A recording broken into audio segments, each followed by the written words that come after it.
स्वागत है आपका एक और नई वीडियो के साथ। मैं हूं आपका होस्ट आदित्य और आप देख रहे हैं व्रत कथाएं। तो शुभारंभ करते हैं। नरक चतुर्दशी कार्तिक माह के कृष्ण पक्ष की चतुर्दशी को कहा जाता है। नरक चतुर्दशी को छोटी दीपावली भी कहते हैं। इसके अतिरिक्त इस चतुर्दशी को नरक चौदस, रूप चतुर्दशी, नरक चतुर्दशी या नरका पूजा के नाम से भी जाना जाता है। हिंदू मान्यताओं के अनुसार यह माना जाता है कि कार्तिक कृष्ण पक्ष चतुर्दशी के दिन मृत्यु के देवता यमराज की पूजा का विधान है।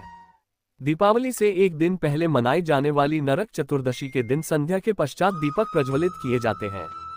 इस चतुर्दशी का पूजन कर अकाल मृत्यु से मुक्ति तथा स्वास्थ्य सुरक्षा के लिए यमराज जी की पूजा व उपासना की जाती है।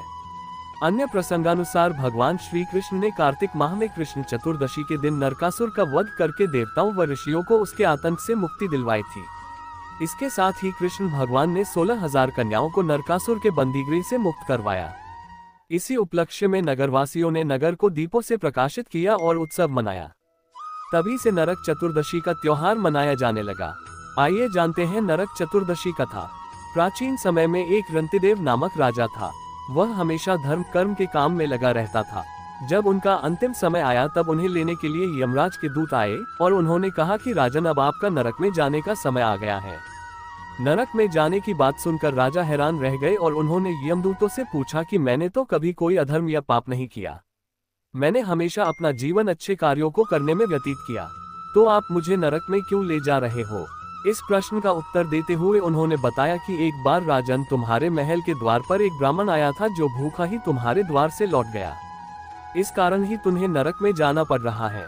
ये सब सुनकर राजा ने यमराज से अपनी गलती को सुधारने के लिए 1 वर्ष का अतिरिक्त समय देने की प्रार्थना की। यमराज ने राजा के द्वारा किए गए नम्र निवेदन को स्वीकार कर लिया और उन्हें 1 वर्ष का समय दे दिया।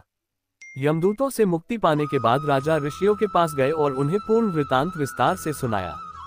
ये सब सुनकर ऋषियों ने राजा को एक उपाय बताया, जिसके अनुसार ही उसने कार्तिक मास कृष्ण पक्ष की चतुर्दशी के दिन व्रत रखा और ब्राह्मणों को भोजन कराया, जिसके बाद उसे नरक जाने से मुक्ति मिल गई। उस दिन से पाप और नरक से मुक्ति हेतु भूलोक में कार्तिक चतुर्दशी के दिन का व्रत प्रचलित है।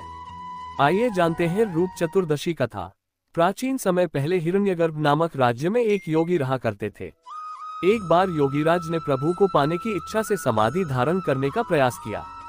अपनी इस तपस्या के दौरान उन्हें अनेक कष्टों का सामना करना पड़ा। उनकी देह पर कीड़े पड़ गए, बालों, रोओं और भौहों पर जुएं पैदा हो गई। अपनी इतनी विभत्स दशा के कारण वह बहुत दुखी होते हैं।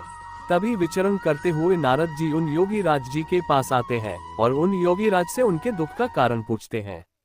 योगीराज उनसे कहते हैं कि हे मुनिवर, मैं प्रभु को पाने के लिए उनकी भक्ति में लीन रहा, परंतु मुझे इस कारण अनेक कष्ट हुए हैं। ऐसा क्यों हुआ? योगी के करुणा भरे वचन सुनकर नारद जी उनसे कहते हैं, हे योगीराज, तुमने मार्ग तो उचित अपनाया, किंतु देह आचार का पालन नहीं जान पाए, इस कारण तुम्हारी ये दशा हुई है। नारद जी के कथन को सुन योगीराज उनसे देह आचार के विषय में पूछते हैं। इस पर नारद जी उन्हें कहते हैं कि सर्वप्रथम आप कार्तिक कृष्ण पक्ष की चतुर्दशी के दिन व्रत रखकर भगवान की पूजा आराधना करें, क्योंकि ऐसा करने से आपका शरीर पुनः पहले जैसा स्वस्थ और रूपवान हो जाएगा। तब आप मेरे द्वारा बताए गए देह आचार को कर सकेंगे।